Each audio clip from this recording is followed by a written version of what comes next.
Listen, when the Valorian delegation first laid eyes on Mira Kessler standing in the training bay with that ridiculous curved blade in her hands, even I had to suppress my translator nodes from laughing.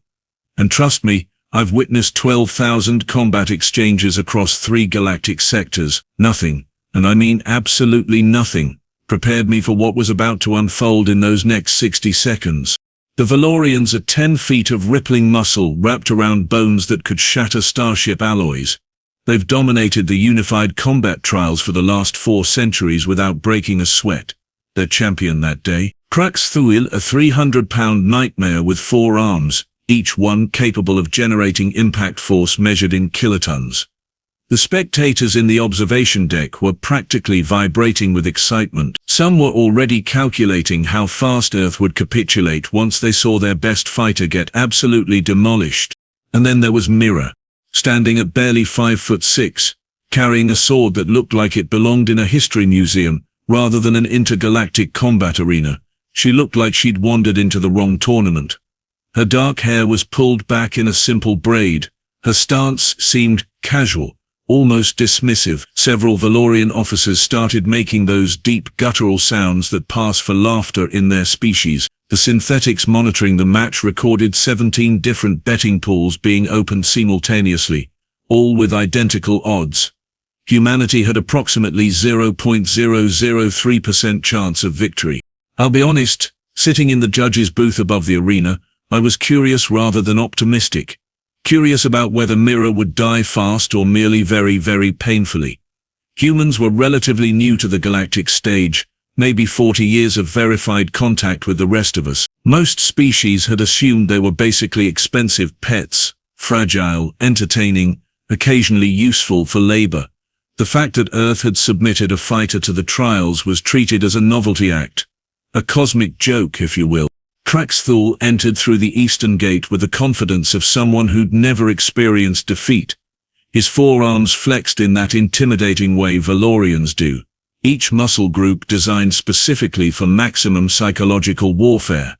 He towered over Mira like a starship looming over a probe. The crowd roared. The energy in that arena was absolutely electric. Mira didn't even acknowledge him. She stood there with her katana held in front of her body, blade pointing toward the ceiling, eyes fixed on some invisible point in the distance. Her breathing looked normal, steady, completely unconcerned. And something about that absolute calm started making my neural processes tick faster. The match coordinator, a Tertian named Velis, who's been officiating for about 3 centuries, raised his ceremonial staff. The crowd's anticipatory screaming reached a fever pitch. Billions were watching this across 14 different star systems. The Valorians were practically licking their mandibles in anticipation. The staff dropped. What happened next nearly crashed my simultaneous translation submission. Krakthul charged forward with an acceleration that would have looked like teleportation to any observer without high-speed visual augmentation. He covered the 30 meters between them in half a second, all 4 arms swinging in a devastating overlapping pattern, designed to literally disintegrate organic matter through pure kinetic trauma. It was textbook Valorian aggression, overwhelming speed, overwhelming power, overwhelming firepower, delivered through natural weapons that had been honed across millennia of combative evolution. Move 1 happened in the space of a millisecond.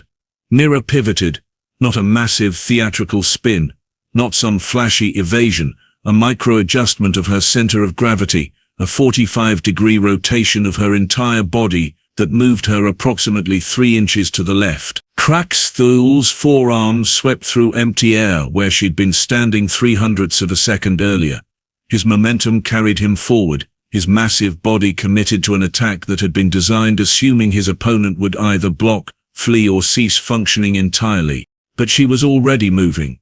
The second move unfolded like liquid choreography. Mira's katana came up in a rising arc that seemed to flow from her hips through her shoulders, like water finding its path. There was no wasted motion, no extraneous movement. The blade connected with Krakthul's charging form at precisely the moment when his forward momentum was at absolute maximum, when his weight was fully committed, when every ounce of his 300-pound frame was channeled into continuing his collision course. His own momentum became his executioner. Krax Thul crashed to the floor. Not gently, not in a defeated combatant, conceding the match kind of way. He went down like someone had hit pause on his translation subroutine.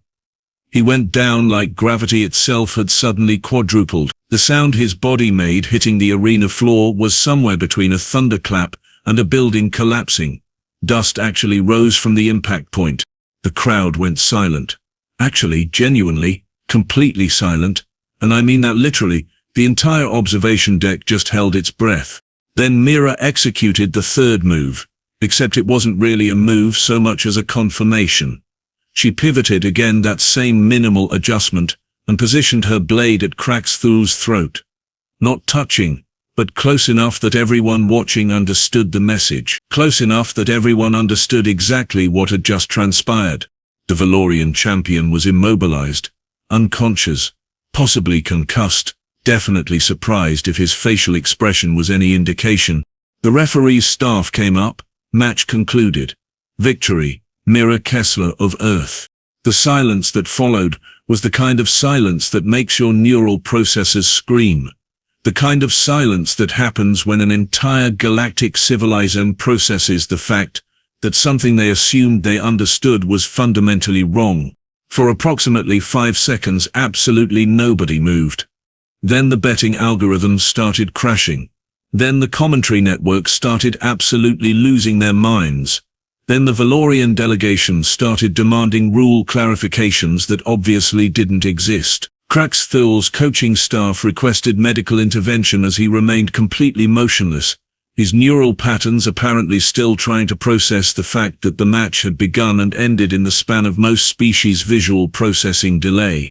I sat there in the judge's booth, running my analysis subroutines again and again, trying to understand what I'd actually witnessed. What I realized was this. Humans hadn't come to the galactic stage to compete with conventional warfare doctrine. They'd brought something else entirely. Something that turned technological advantages into liabilities. Something that transformed size and strength into vulnerabilities. They'd brought expertise. And Mira Kessler wasn't finished yet. The aftermath of Mira's victory wasn't quiet. It was the opposite of quiet. It was the kind of chaos that happens when the entire galactic power structure suddenly realizes it might need recalibrating. Within hours, the communication networks were absolutely flooded with requests. Every major military faction wanted explanations. Every combat analyst was demanding footage analysis. Every species with any claim to martial supremacy was suddenly very interested in understanding how a 5'6" human with a 20th century blade had dismantled 4 centuries of Valorian combat dominance in approximately 3 seconds. The Valorian delegation was not handling this well, was conducting the mandatory post-match interview when Krax Thul's commanding officer, a Valorian general named Storvak, with enough scar tissue to cover a small moon, started making demands that the council immediately scrutinize whether Mira's blade had been illegally enhanced with molecular disruptors or quantum edge technology. He literally couldn't process the idea that superior technique alone could accomplish what he'd witnessed. His neural framework simply couldn't compute a scenario where strength and size weren't determining factors. Mira stood there throughout the entire tirade with this expression on her face that I can only describe as patient amusement. Not arrogant, not dismissive, just amused. Like someone watching children argue about whether water was wet while standing in a rainstorm. When Storvak finally finished his accusations, Mira smiled. Actually smiled. And she said something that I'll never forget, because it perfectly encapsulated why humanity was about to become a problem for every species that had underestimated them. "Your general," she said, her voice carrying this calm certainty that somehow made the entire observation deck lean in closer, thinks that power is about how hard you can swing. But real power is about where you swing, where you stand, how you... The Valorians have been winning for 400 years because everyone else was playing by rules. Valorians wrote, "You never needed strategy when you could just be bigger, faster, stronger." But the moment someone showed up who wasn't interested in playing that game, The moment someone showed up who understood that your size was actually a liability rather than an asset. Well, that's when things got interesting. She gestured toward Thil, who was just starting to regain consciousness on the medical transport platform. His 4 massive arms were twitching slightly. His eyes were starting to focus again. 3 moves, Mira continued, her tone remaining conversational but somehow carrying the weight of absolute certainty. That's not luck. That's not some technological advantage you need to investigate. That's what happens when you've been training since childhood in a discipline specifically designed to turn an opponent's advantages into their defense. Humans have been fighting other humans for thousands of years before we ever left our planet. We learned that strength alone never beats intelligence plus precision. The observation deck erupted. Different species started shouting simultaneously. The synthetics commentary networks were generating approximately 17,000 analysis threads per second. The Valorian delegation was demanding everything from a rematch to a full regulatory investigation too, and I'm not exaggerating here, an immediate military response. But the most interesting reaction came from the Tier 2 species. The architects, the Melodox Collective, the Kethran Triumvirate, the species that had built their dominance on subtlety rather than brute force. They started asking questions, technical questions, specific questions about Mira's training methodology, her combat philosophy, the principles underlying her technique. Because they understood something the Valorians didn't. They understood that combat superiority wasn't static. It was evolution, and Mira had just demonstrated an entirely different evolution. The Council ordered a full investigation anyway, naturally. Politicians are the same across the galaxy apparently. But the investigation cleared Mira's blade within 6 hours. Standard metallurgical composition. No illegal enhancements. No quantum processors. No technological advantages whatsoever. Just a well-crafted piece of equipment in the hands of someone who understood how to use it with devastating precision. Then the requests started coming in. Military academies from 47 different species submitted formal requests for Earth to provide combat instructors. Combat athletic organizations wanted to establish an entirely new category for human fighters, because apparently, throwing Mira into conventional tournaments was causing unforeseen cascading effects. Even the Valorians, despite their absolutely seething collective fury, submitted a classified request for training consultation. I was facilitating one of these consultation meetings 3 days after the match. Mira was sitting across from 3 Valorian military strategists in a neutral conference chamber, and I was simultaneously translating and trying very hard not to express my personal delight at watching the most dominant military faction in the galaxy sit across from someone who had absolutely humiliated their champion. One of the strategists, a Valorian named Vex with a voice that sounded like grinding geological formations, asked her directly, "How would you advise us to adapt our combat methodology to address this style of combat?" Mira took a moment before responding. She looked thoughtful, genuinely thoughtful, rather than performatively thoughtful. "Stop assuming size is your advantage," she finally said. "Start assuming it's your liability. Stop training for maximum power output. Start training for maximum efficiency. Stop thinking about how hard you can hit something. Start thinking about where you need to position yourself so that your opponent's force works against them. The human military has a saying, never bring a bigger weapon when you can bring a better mind." Vex actually made a sound that I'm pretty sure was the Valorian equivalent of laughter, not happy laughter. Bitter, frustrated laughter. The kind of sound someone makes when they're genuinely processing the fact that their entire civilization has been fundamentally wrong about something crucial.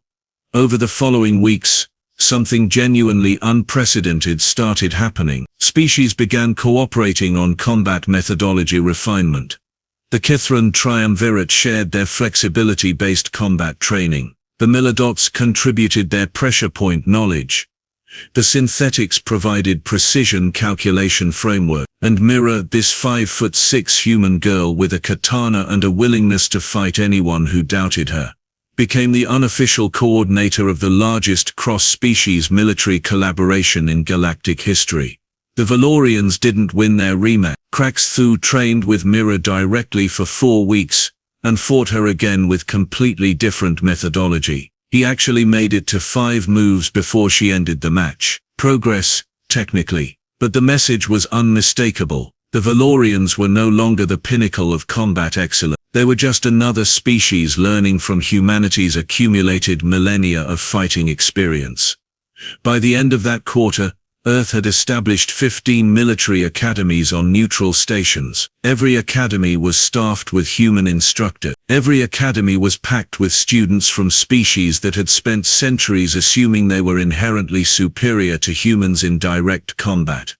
I remember attending the graduation ceremony for the first cohort, watching Valorians, architects, Milodocs, and synthetics all receiving their certifications in human combat methodology, listening to the commentary about how humanity had just fundamentally restructured the military balance across 14 sectors. And there was Mira standing at the podium with that same calm expression she'd worn in the sparring arena, looking out at an audience of beings who'd previously considered her species an amusing novelty. The galaxy thought we were weak, she said, her voice steady and certain, because we didn't come in with the most advanced technology or the most aggressive military doctrine. But we came in with something better.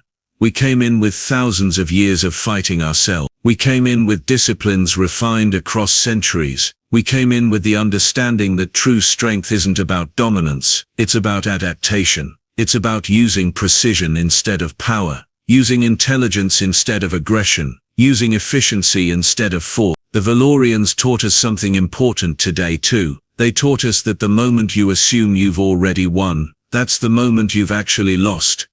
The observation decks went silent again. That same silence from the arena. The silence of a civilization processing fundamental change. And somewhere in the back of my consciousness, my probability algorithms started recalculating humanity's future trajectory. The numbers that came back made me simultaneously fascinated and deeply concerned about what species was going to emerge as the galactic power broker in the next 100 years. Spoiler alert, it wasn't going to be the Valorian. It was going to be the ones who understood that sometimes the smallest blade wielded with perfect precision was infinitely more dangerous than the biggest weapon in existence.